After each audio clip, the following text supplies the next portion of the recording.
Did you? Sí. Ajá. Sí. This body cam footage captures the end of a nearly year-long manhunt, one that was sparked by the brutal, senseless killing of a woman who never saw it coming. But it's important to note here that this was not just a murder. It was the beginning of a 4,000-kilometer trail of fear, violence, and bloodshed, and the final act of a long spree of awful crimes. In fact, this rampage would ignite political firestorms, stir age-old debates, and even push AI technology into action, all in a desperate attempt to protect the public from predators just like him. Good morning, good afternoon, or good evening, folks, and welcome back to Coffeehouse Crime. My name is Adrian, and today we're looking at the story of Rachel Morin, a case that spans 2 countries and taps into almost every type of evidence you can think of. I'm talking about surveillance footage, DNA profiling, public appeals, and even dramatic body cam footage. As you can probably guess, there is a lot to unpack here, and so on that note, please grab yourself a coffee and let's caffeinate while we investigate. This is the case of Rachel Morin.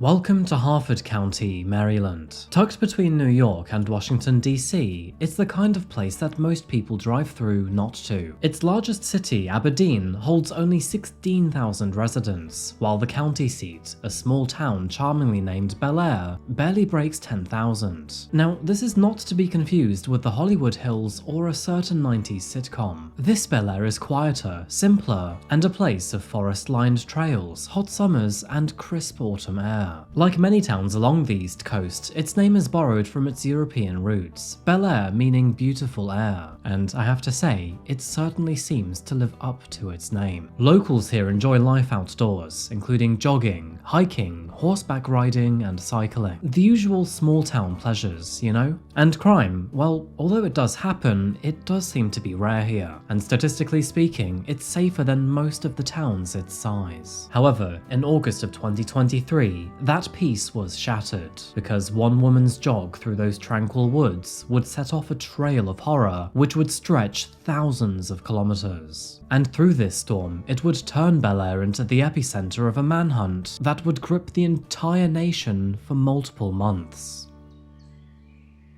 August the 5th, 2023 began like any other day. It was a warm, sunny Saturday in the quiet town of Bel Air. Families were firing up barbecues, kids were playing in the parks, and locals were heading to the nearby trails to soak in the last light of the summer. And one of them doing that was 37-year-old Rachel Morin. You see, Rachel was a fitness enthusiast, a small business owner, and above all else, a happy mother of 5. That evening, she had told her boyfriend, Richard Tobin, that she was heading out for a jog along the Ma and Pa Heritage Trail, a scenic stretch that is beloved by all of its locals. Beforehand, she had planned to stop by Target to grab some groceries before placing them back in the car and then hit the trail from the William Street entrance. It was still rather early, only 6 p.m, and the sun was high, with the air still warm. Rachel had no reason to think that this outing would be anything out of the unusual. However, that is exactly what she got, and as the hours passed by,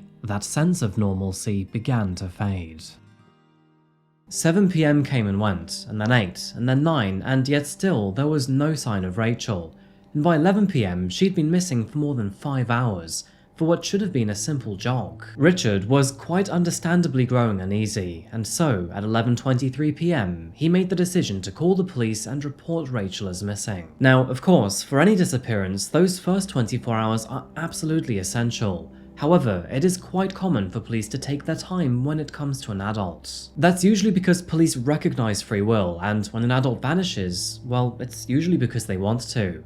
And in Rachel Morin's case, there were no obvious signs of foul play. From an outside perspective, this may be enough of a reason to hit pause, but Richard knew better. He knew Rachel, and to him, this was wildly out of character for her. So before we go any further here, we must first ask and answer the obvious questions. Who was Rachel Morin? What was going on in her life? And did she have any reason to leave? And, well, the answer to that last question was a resounding no.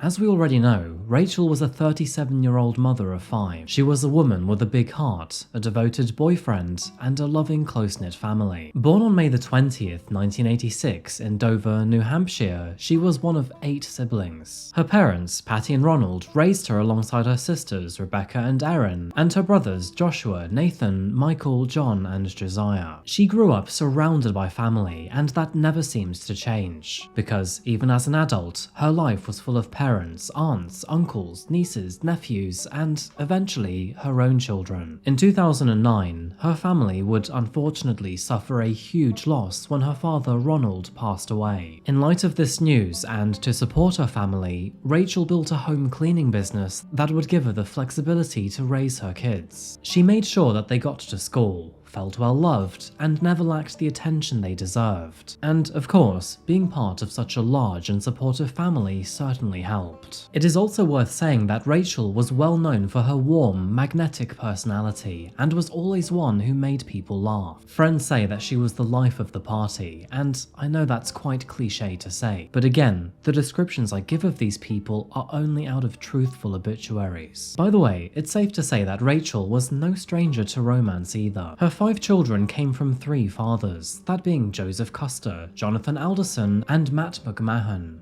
And while those relationships were not without complications, all 3 fathers remained active in their kids' lives. It was just before summer of 2023 that Rachel began a new relationship with 27-year-old Richard Tobin. In fact, only 4 days before she went missing, they'd become Facebook official, which I'll admit I didn't realize was still a thing. Outside of motherhood and relationships, Rachel had a rich personal life. She loved to travel, was a devoted Christian, and her faith was something that she hoped to pass on to her children. She also had a lifelong love for fitness and fashion. She ran marathons, hit the gym regularly, and loved to lift weights. And actually, it was that passion for fitness that brought her out to the Ma Trail in the first place. It was a route that she knew very well, and one that she would run often. And with it being surrounded by trees, creeks, and wildlife, it is no surprise that this was one of her favorites. But unfortunately, this time, she never came back. Rachel was the kind of woman who kept in touch with absolutely everyone, and I'm talking family, friends, and even old connections. And so, when she suddenly fell silent, well, alarm bells were not far behind. Meanwhile, back at home, Richard was pacing with anxiety. It had now passed midnight, and there was still no sign of her, and he knew he could not just simply sit there and wait. Throughout that evening, he had already reached out to the rest of Rachel's family, and he would soon learn that the last person to have communication with her was her 18-year-old daughter named Faye. It turns out she had texted Faye at 7:04 p.m, around half an hour after leaving the property, but when her daughter replied 30 minutes later, that message, it was never read. And to Richard, that detail changed everything. And so, at 3 a.m. in the middle of the night, he headed out into the dark to find Rachel. It wouldn't take long before the first clue surfaced. After driving through the Bel Air area and checking the usual places which Rachel might have visited, Richard and Violet spotted her car. They found it parked in a lot beside the Independent Brewing Company, only steps away from the William Street entrance to the trail. This information was all that the police needed to shift gears, because even if she had decided to run away, why would she leave her car? The investigation kicked off at full speed that morning, only hours after she was first reported missing. And soon enough, her friends and her family had organised volunteer groups to support the search. Word seemed to spread fast around town, and especially online. And by daylight, police and residents alike had all volunteered to help comb through the trail. Of course, when someone goes missing, there is always hope that they'll turn up unharmed. But sadly, searches like these, they rarely end well. It was on the morning of August the 6th that 2 volunteers, Cecilia and Evan, confirmed this story's fate. Like most volunteers, they headed out towards the trail, but rather than sticking to the main path, they decided to push through the brush instead, deciding to take more unconventional routes like following deer tracks and areas less travelled. That is when Cecilia spotted something. a faint splatter which seemed to be tangled in leaves and sticks. It was hard to tell what it was at first. However, after taking a closer look, she could tell that it was blood. Both worried and concerned, she called Ethan over, who then decided to take the lead. Following the trail deeper, he then reached a pair of dark, narrow drainage tunnels, both of which were tucked deep underneath the woods. Ethan stepped forward, peered inside, and then suddenly fell silent. And that's because only a few feet in, and lying in an inch of water, was the naked, bloodied body of a woman. It was at that moment that Ethan and Cecilia realized what they discovered. It was the body of Rachel Morin. The first thing they noticed is that Rachel's body was lying face down and partially submerged, and then they realized that the back of her head was covered in violent wounds. And so, they did what almost all of us would do, and they rushed to call 911. Moments later, detectives were on the scene, where they then cordoned the area off and began their analysis. It was here that they observed bruising on her arms and her wrists, showing clear signs of a struggle. And then came the most chilling and disgusting detail of them all. They would soon learn that Rachel seemed to have been sexually assaulted before her murder.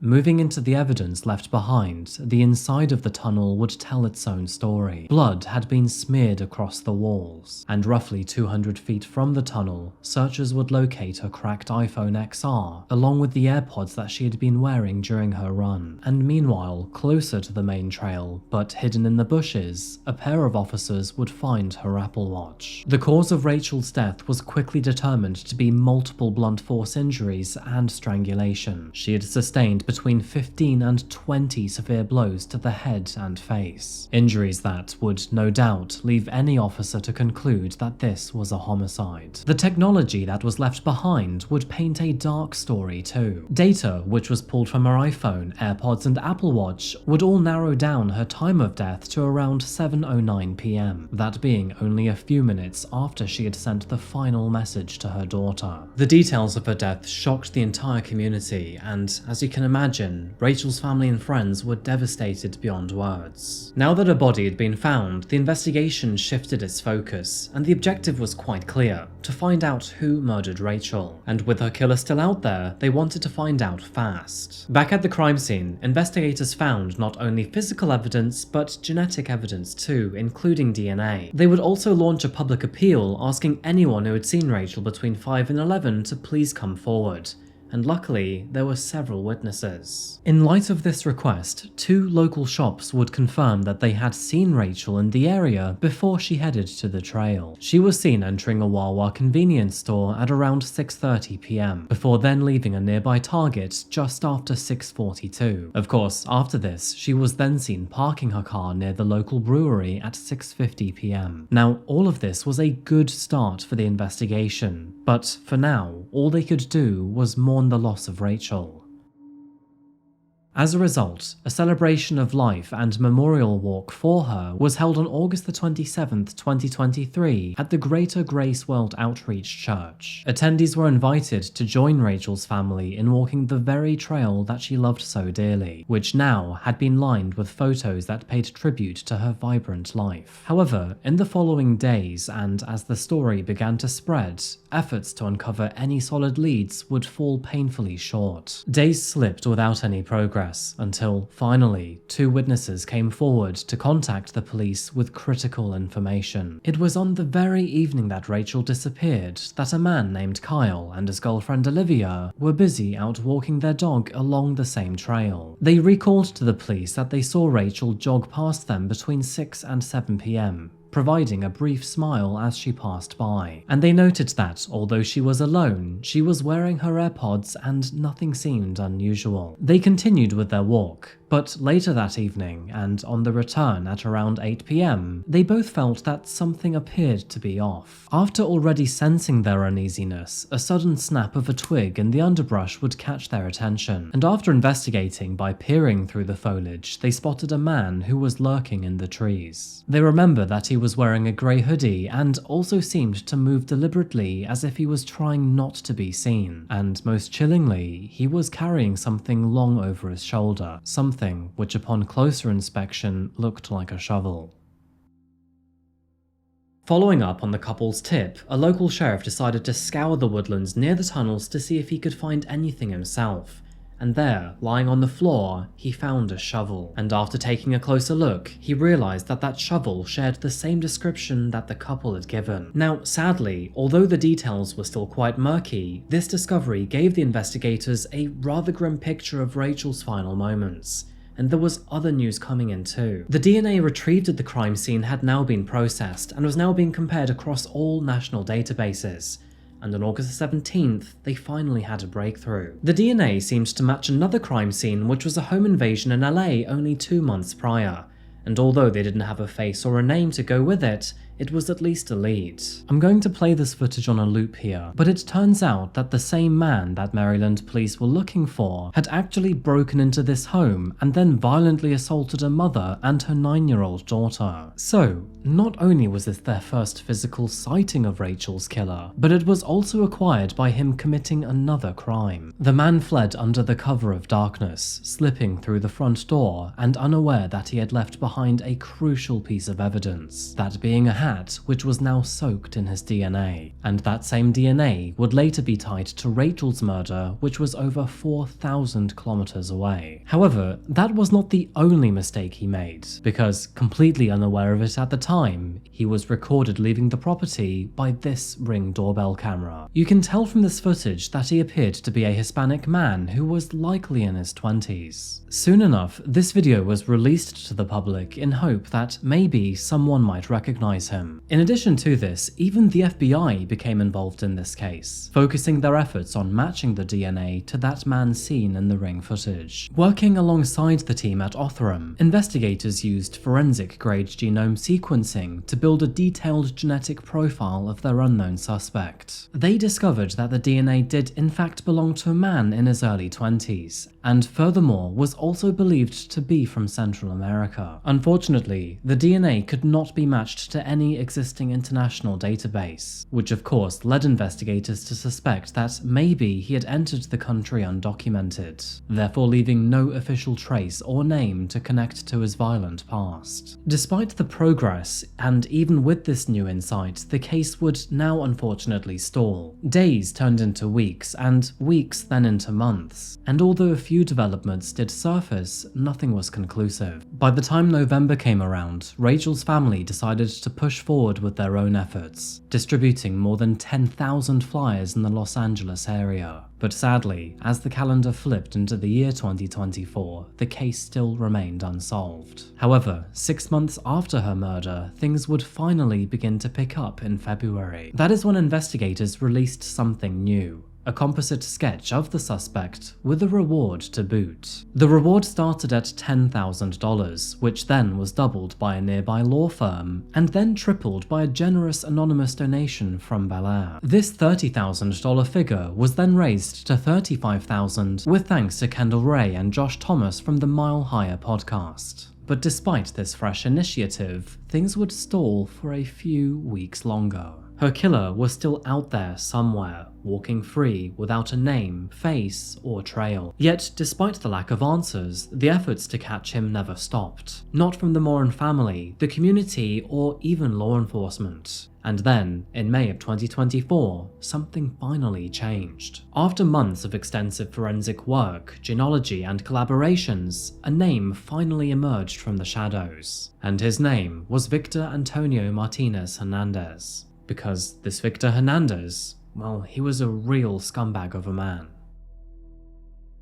Victor did seem to fit the profile of the man that they may be looking for. At last, they had a name. However, as for his whereabouts, nobody was sure. With his criminal trail beginning with a brutal home invasion in Los Angeles and ending with Rachel's murder, Victor was already a wanted man. The investigators theorized that maybe Victor felt untouchable after crossing the US border because he didn't have any paperwork. With no traceable footprint, the man became dangerously bold, and so he broke into a home in LA, sexually assaulted a woman, and then vanished into the night. From there, he would make his way across the country, where he eventually found Rachel. Now, thankfully, although Victor himself remained elusive, his ties to the US were not entirely invisible. It turns out that Victor had in fact been staying with his family in Maryland up to December of 2023, spanning up to 4 months after Rachel's murder. However, quite curiously, in early May of 2024, he walked out of that family home never to return. There was no explanation or goodbye.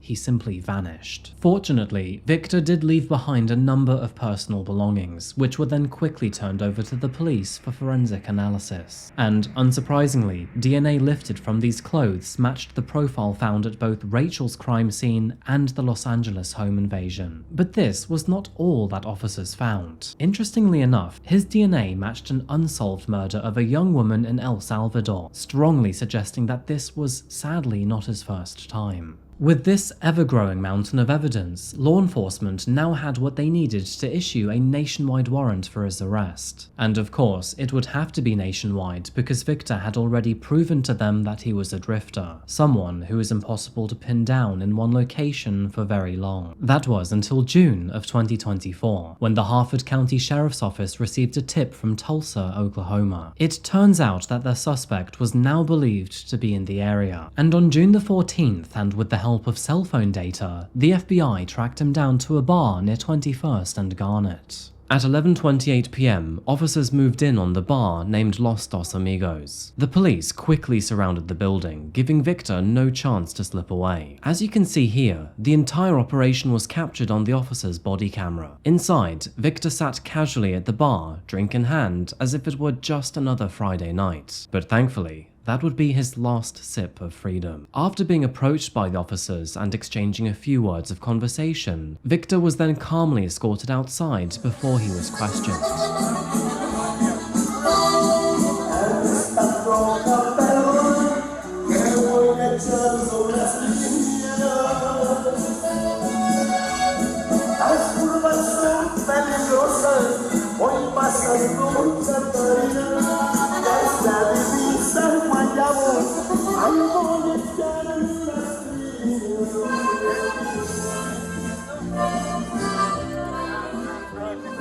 When he was asked to produce ID, he did manage to provide a fake name. However, he slipped up by admitting that he was from El Salvador. Alright. Any ID? No? ¿Cómo se llama? Juan Carlos. ¿Ah? Juan Carlos. Giancarlo. Ah. ¿Su nombre? Juan Carlos. ¿Fecha de nacimiento?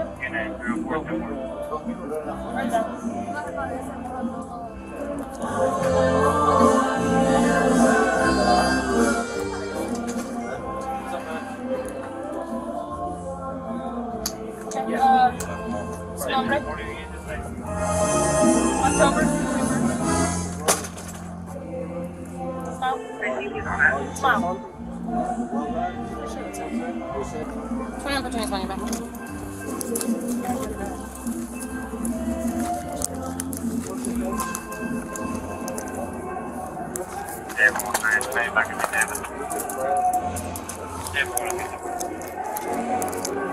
What's your real name, man?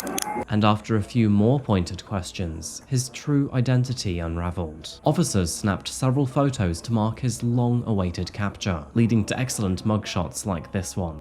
Is that you? Sí. Ajá. Sí. Moments later, he was then booked into Tulsa County Jail.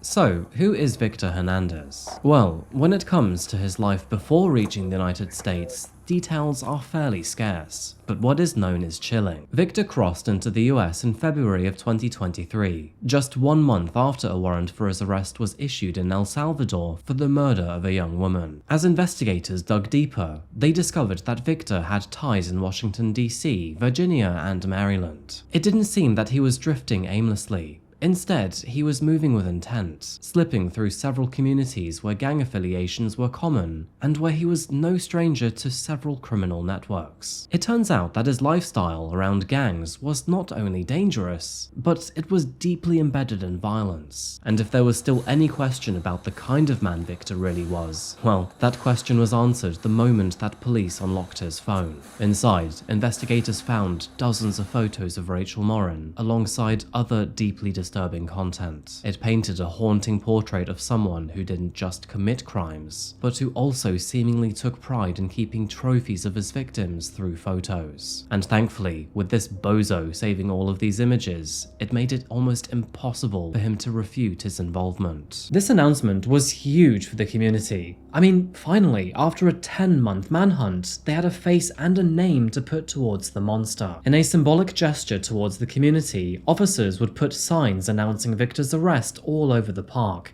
which honestly I thought was quite the human touch. These days, it is quite rare to see gestures that are made purely out of sentiment, but this was not posturing from the police. It was just a message loud and clear to say that they finally had her killer. Following his capture, Victor was formally charged with 2 counts of murder and 1 count of sexual assault, of course spread across all 3 crime scenes. And now, well, he would have to endure the full force of the law.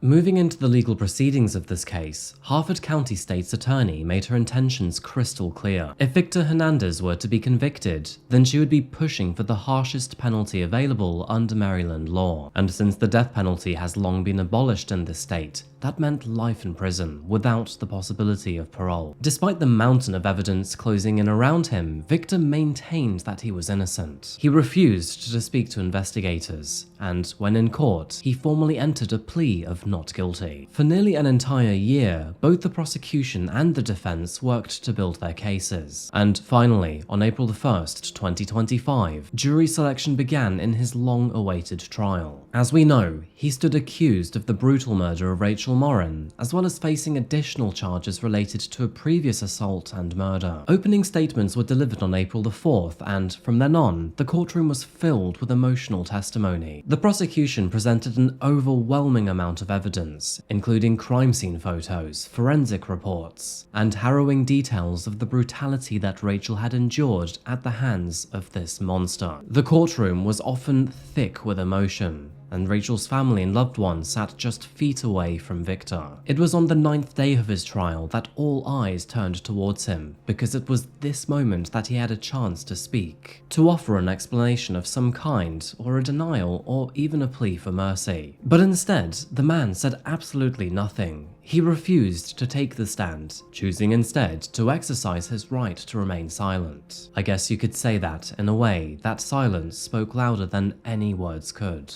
In fact, after watching some of the trial footage, even his defense team appeared to know that the battle was lost. Their entire case rested on a single witness, that being a forensic examiner who challenged the methods used to pull Victor's phone records and search history. Even still, her testimony lasted only 10 minutes, compared to 9 long days of exhaustive prosecution. And with that said, the trial drew to a close. The jury was then dismissed to deliberate Victor's fate, and they would come back in an almost record time, because as it turns out, it took them only 46 minutes to determine his fate. And no surprise, Victor Antonio Martinez Hernandez was found guilty. The sense of relief that swept through the courtroom was immediate, and for Rachel's family, it wasn't only the end of the pain, but it was justice too. And for a community that had waited nearly a year for answers, it was a verdict that finally allowed them to breathe.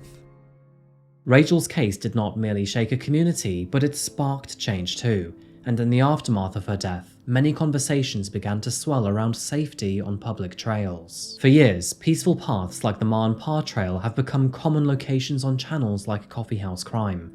I mean, personally, I can think of 5 stories right off the bat. But with thanks to emerging technologies such as AI, we might now finally see a decrease moving forward. Beginning in November of 2023, they installed AI-powered cameras along the Ma Trail. This decision was a direct result of Rachel's case, and was made to protect others in the very place that her life was taken. The system is expansive, with over 100 high-definition cameras now covering 26 key areas cameras across the trail. But these are not just passive security cameras. The technology can detect if someone may be experiencing a medical emergency, being assaulted, or even if a firearm appears in frame. And when it does, it automatically sends a real-time alert to emergency responders. In other words, help can now begin before someone even has the chance to call for it. Say what you want about AI, but I think this is a very interesting concept. Now, of course, we can't ignore the cold fact that divides many who hear about this case. That being that Victor was an illegal immigrant. I'm not going to get involved in this, but to quote the sheriff, Victor did not come to this country to make a better life for himself or his family. He came here to murder Rachel and, God willing, no one else. But that should have never been allowed to happen. And of course, at the heart of this story, what truly matters the most is Rachel. On a summer's day, she set out to do something simple. To take a walk, to clear her mind, and to spend a quiet moment on a trail that she had walked many times before. That day, Rachel was tragically targeted by a violent and dangerous man, and in a senseless act of brutality, the world lost her. Her family remembers her as adventurous, faith-filled, and full of life. A woman who radiated warmth, shared joy effortlessly, and carried a spirit that lit up every room she entered. Rachel had a rare gift. She made people feel seen, valued, and loved. And although her life was tragically cut short, her legacy lives on in the hearts of all of those who knew her. She deserved so much more. And although she is gone, she will never be forgotten. And that brings us to the end of Rachel Morin's story, a case that not only shook the local community, but also sparked change. And with that said, thank you so much for watching today, folks. I really do appreciate you being here. Before you go though, I'd love to know what you think about this one, because, of course, there is a lot to say about Victor. No doubt, there is going to be a lot of discussion around politics, so with that in mind, please do keep your cool. But I'd love to know what you think about Victor and how he managed to get here in the first place. I would also like to know what you think about the use of AI here. Do you think that this new camera technology is good, or do you feel like your privacy is being breached? If you found this case compelling or insightful, then please do consider subscribing if you haven't yet. If you want to support the channel, go to my Patreon here, or simply follow me on social media here. Thank you again for watching, folks, and I'll see you again very shortly, likely next week. Until that moment arrives, remember to look after yourselves and, of course, each other. And stay curious. Thank you, and goodbye.